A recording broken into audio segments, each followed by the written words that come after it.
topic of climate change and the future of our planet was dragged into the public discussion in late 2019, predominantly through the work of young and committed activists. Finally, it seems, the issue is no longer being seen as one we can ignore and pass on to the next generation. In Mozambique, however, the problem was at the front and centre of people's minds long before that. Young Africa's role as a community centre was never more important than in the months following the cyclones. This was made clear on the day of the sports festival, which sub-volunteers funded and helped organise, when hundreds of local people, each inevitably affected by Idai and Kenneth, attended and competed on pitches and courts we ourselves redeveloped. While it is in no way enough, for that day at least, the devastation of March and April was far from people's minds. Just starting off, tell us maybe a little bit about yourself. Yeah, my name is Peter and I'm a specialist of tropical agriculture and also teacher, and I've been here only for a month now, and I'm supposed to stay for 2 years hopefully, or maybe a bit longer. And I'm here to help with the agricultural development of the farm and the production. What effects did the cyclone have on the campus? We had quite a bit of flooding, crops were destroyed, most of the roofs got blown off, all the classrooms were destroyed. As you can see, the hen houses all destroyed, the hens drowned, we lost about 3,000 birds. The cows luckily survived, but yeah, it was a lot of damage. And we are little by little now busy fixing it all and hoping to get everything going again. Well, can you tell us a small bit about yourself and how you came involved with Young Africa Dondo? My name is Gift. I'm an agriculture person. I've been working with some multinational companies for considerable period of time. I can say 16 years of agricultural experience. So what sort of effect on food production do you think climate change has on Young Africa Dondo? With climate change taking the center stage right now, it's actually going to be very much difficult to predict the food security.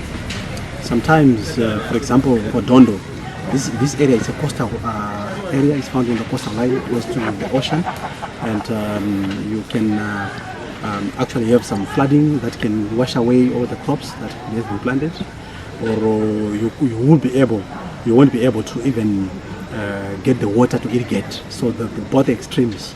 And do you think that it's a sort of cultural change that needs to take place? For example, like in Ireland, we would think recycling bins are perfectly normal, but in our Beira campus, there are none. The climate is changing world over, but the effects can actually be anywhere. So we actually have to be in a position to adopt new technologies. There is a need to disseminate that information to the community, and we are actually doing that through engaging the youth and the local community in the training programs, such that we disseminate all that information for people to be conscious of what is actually happening. Did you know that Mozambique is one of Africa's most vulnerable countries to climate change, yet it only contributes 0.06% to global emissions? It is the world's 35th most vulnerable and 24th literary country to address the effects of climate change. Mozambique's coastline is the third longest in Africa and is home to 60% of its population. Mozambique's vulnerability is to a large extent due to its dependence on agriculture, which employs 80% of the workforce.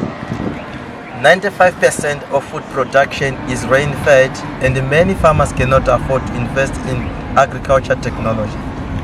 Mozambique's high level of poverty, low education and literacy rate limits people's options for finding alternative employment in the future.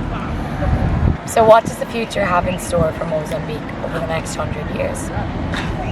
The intensity of heavy rain will increase by 10% and the frequency by 6%. Rising sea levels will lead to softer coastlines, which increases the risk of erosion. Some scenarios suggest Mozambique's coastline will move as much as 500 meters inland. The most vulnerable areas around the city of Beira, characterised by a delta of mangrove forest in the north and high vegetated dunes in the south.